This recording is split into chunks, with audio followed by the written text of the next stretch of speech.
The large SUV market is on fire right now. Last year, over 300,000 large SUVs were sold in the US alone, an increase from the previous year of over 20,000 units depending on how you count. That being said, the Armada has not ridden this wave of sales and actually saw a decrease in sales from 2017 to 2018. The Armada starts at $47,100, and the one we have here today is an upper level platinum trim level coming in at an MSRP of $67,200. That makes the Armada one of the cheaper competitors in this segment. But cheaper doesn't always mean better value. So, is this a good large SUV? Let's take a look. The Armada received a redesign for the 2017 model year, and today we have the 2019 second generation Nissan Armada. We're going to take a look at the outside of this first, and then we're going to move inside. But first, a big shout out to College Park Nissan, especially Arthur. If you're looking for a new Nissan in the Maryland area, this is a good place to be looking. Check them out. Their website will be in the description below. Also, if you like this video, please consider subscribing and giving it a thumbs up. We're a new channel, it helps us a lot, and we're trying to make weekly videos like this and keep them high quality. So thanks for any support. Now let's take a look around this thing, and also a quick apology for the weather. It's not exactly cooperating, but we're gonna make it work. The front of the Armada carries along the current Nissan corporate face with this sort of U in the grille, this chrome U. But to be honest, it looks a little bland to me, and I think it's starting to age. Now, I think they did freshen it up a little bit by widening it more. I do think that makes it look a little more modern. But like when we reviewed the Ford Expedition, which is a very close competitor to this in a lot of ways, that vehicle had a very intricate front grille where the chrome and the lights melded together, and this really isn't doing that for me like that truck did. But now when I say that, it's not exactly bad, it's just bland, you know, it's not hideous. In terms of the headlights, you have these very large headlight modules. I think they make the truck look better. They make it look larger, which is something that I like. It makes it look more rugged.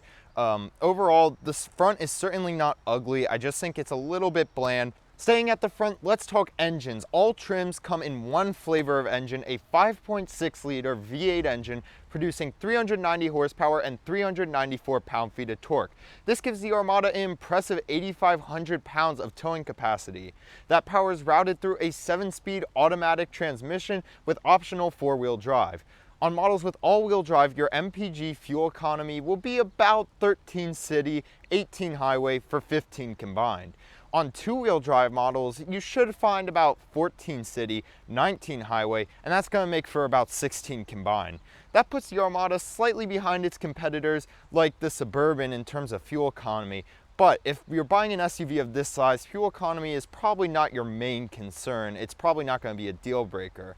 Now, this engine does make a bit more power than those competitors that do have the better fuel economy, so that's something else to note. Coming around the side, you have neat little features like these side vents here. I do think the overall shape of the Armada does a really good job of incorporating a balance of square and curved shapes. It does a good job of avoiding the sort of traditional SUV shape that competitors like the Suburban or the Expedition have, and it mixes things up a bit. I really do like this window line here.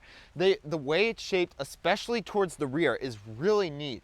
And depending on the trim level, it might be lined with chrome, sometimes it's plastic. This Platinum has chrome around there. The Armada comes at 208.9 inches long. To give you a sense of how long that is compared to the competitors, it's just a bit longer than the Toyota Sequoia, and it's going to be just a bit shorter than the Ford Expedition. It's within like 2 or 3 inches of both of those. So it is quite a large SUV. You're gonna have to consider that when you're thinking about parking. Some other neat things to look at the side is this one does have the optional black rims. All right, I want to apologize for the rain. It might be loud in the mic. I'll try to speak louder or compensate. There isn't too much remarkable stuff going on here at the back. It does somewhat remind me of like a big Jeep Renegade. Not for any specific reason. I think it's just the general shape of the vehicle. It does have this unusually protruding bumper. It's quite large. It might just be me, but I feel like compared to the rest of this relatively flat back, it does jut out a lot. I think the reason for this is that the Armada is actually based on the Nissan Patrol sold everywhere else. So the Nissan Armada is kind of a version of the Nissan Patrol for the North American market. And this bumper was probably added to comply with North American bumper regulation. Nothing spectacular about the lights. Honestly, I just want to get inside this car because it's coming down pretty hard right now. Now let's talk storage space real quick. You do have a power trunk here on this Platinum model. So in terms of storage space, you're going to get 16.5 cubic feet of storage in the back with the seats up. That is behind competitors like the Toyota Sequoia, which is closer to 20. With the seats down, you're actually getting 95 cubic feet of storage, which again is a bit short of most of the competitors, but again, like, it's going to be more than enough for your daily use. Another nice thing about having these power seats right here in the third row is that you can put them down with power from back here. So that means also once they're down, you can raise them up from back here as well. We were going to talk about safety while we were outside, but the weather just became intolerable. So I'm just going to tell you a bit about it right now. So the Armada new for 2019 is standard adaptive cruise control, collision warning, and autonomous braking. So that's new standard. You can also, as options, get lane departure warning, blind spot warning, and rear monitoring as extras. The 2019 Armada has a rear passenger alert system, which is super cool. It reminds the driver if they have a child in the back of the seat to make sure the child isn't forgotten back there. So that's a super cool safety feature. All right, again, I want to apologize for any background noise. The weather is really not cooperating, but first I want to talk about the seats of this Armada. They are very comfy. They're quite plush. Obviously, this is designed to be taken for long drives, and they feel quite nice. You can see there's this nice brown trim right here. There's nice stitching in the seats. They're quite wide, nicely bolstered. I really have absolutely no complaints about them whatsoever. I'd like to talk about materials a bit too in this. I was pleasantly surprised by the materials. The leather in here is actually very soft. There are not many other cars we've been in for this channel that have had leather that felt this high quality. It's very impressive. There's also this wood, this fake wood. It's glossy wood. If you go up to the Platinum Reserve, you can actually get fake open pore wood. Going back to the leather and this wood, between this glossy wood and this bunched up leather right here on the sides, it does feel a little dated already, and it's like a 2019 model, so that's a little odd. But in terms of materials, still very impressive. So we're gonna start our review of the interior now by talking about this sort of driver's area, and we'll work our way around the vehicle as we traditionally do.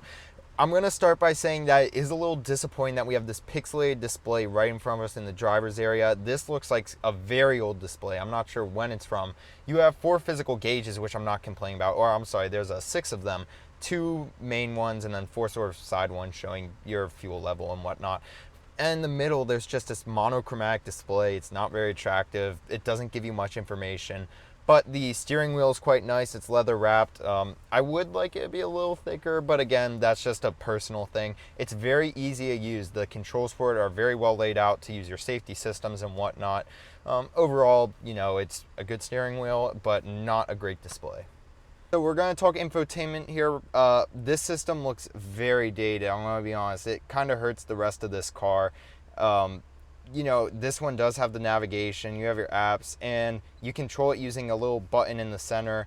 Frankly, it's not right for this sort of vehicle, especially at $40,000 to $60,000. I would like the newer sort of Nissan system. But you know what? For a vehicle like this, honestly, I don't really care about the tech a whole lot, and I'll talk about this towards the end of the review, how this car makes up for it in other places. Moving down, these controls right here control your navigation system. And then moving a little bit further down, you have a lot of physical buttons. I like these. They control your media, they control your climate controls. You also have knobs down there for your heated and cooled seats. They feel quite nice. I like these knobs, they're well built.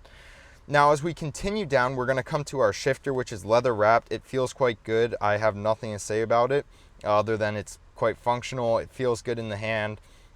Now, next to that is actually a very well-designed 4-wheel drive control. I mentioned the 4-wheel drive previously when I was talking about gas mileage. These are your controls. You can pick your different modes and whatnot from this sort of dial right here. Right now, it's in automatic mode. Makes sense. Let the car choose what to do. We have more of this wood right here. It looks quite nice. You do have an area to store cup holders.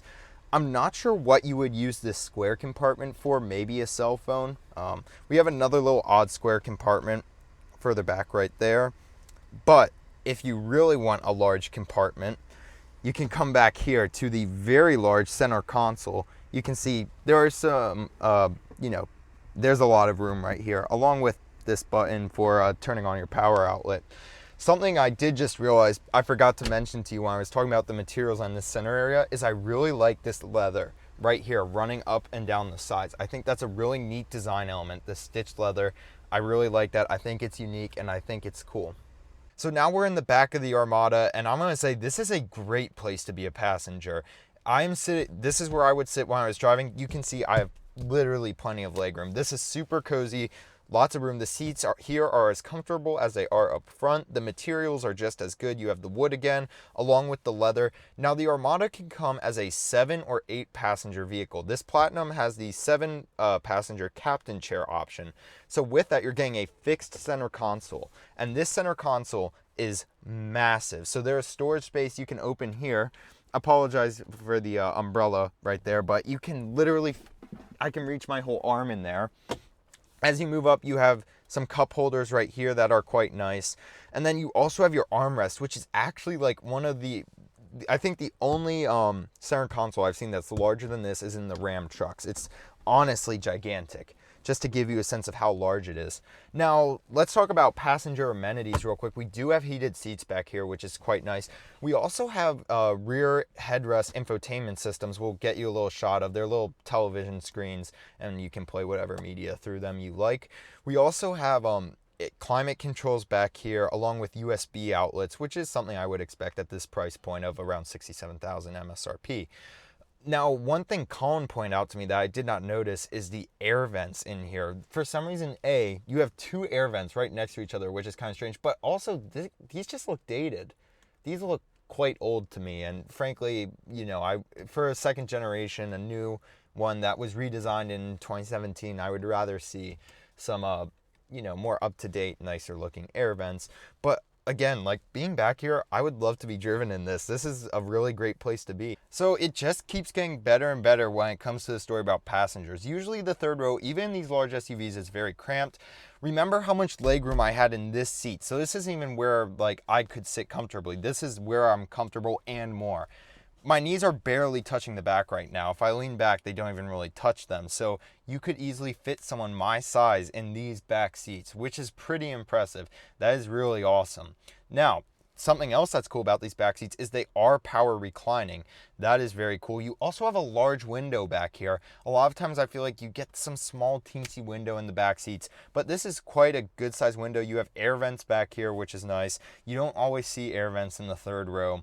So really, this is honestly a usable area, and you could fit adults back here, which is super cool. So in terms of getting in and out of the Armada from the back area, you pull this little lever right here. This is for the captain chairs again.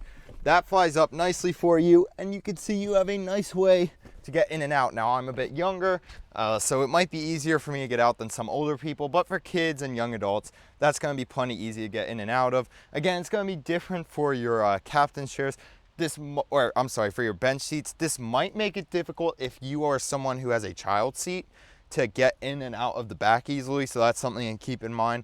Otherwise, I have no real complaints about getting in and out of the back. The Nissan Armada is a great large SUV. Frankly, a lot of the materials inside and whatnot are good. Again, I want to go back to that technology thing I mentioned. That in this type of vehicle, I don't think it matters that much. It might be older technology, but frankly, Nissan did such a good job with the design and, you know, the powertrain here choice that I don't think it really matters. We hope you guys like this. We're sorry that the weather did not cooperate. We hope that the quality of our video did not suffer because of it, but we tried our best to get a video out for you guys. And also a big shout out to College Park Nissan, especially Arthur again for letting us review this vehicle. If you like this, please subscribe or check out some of our other videos. We're working hard to pump out great videos weekly. Thank you so much for your support, and see you in next week's video.